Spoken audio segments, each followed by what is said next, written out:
আমার স্কুলে নিয়ে যেতাম আসলাম গুড্ডুরা গেছি মা ওইটা গেছে হঠাৎ করে না আমিও করতাম পারি না ওইটা শরীর অঙ্কা এবার আমি নিজের এত উড়ুক তুললাম আপাইনাল রয়েছে আপাইনারা কিচ্ছু করছে না কিচ্ছু নাই এলাকার ব্যবস্থা এবার আবার ইয়ানো লগে লগে ডান্স বাজাইছি কিন্তু মা পুরা কিচ্ছু কথা কইতে না পুরা সেন্সলেস হয়ে গেছে কিচ্ছু আপনার মা কি করে?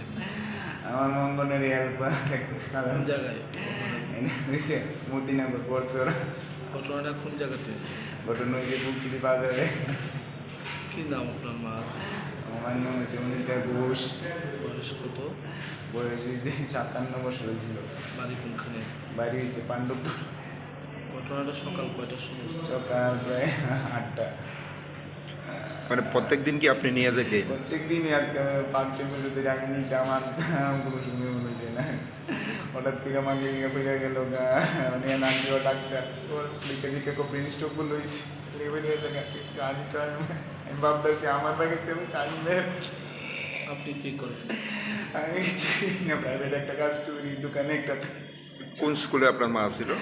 আমার মা অঙ্গনের কোর্সের অঙ্গনের মতিনগর হেল্পার।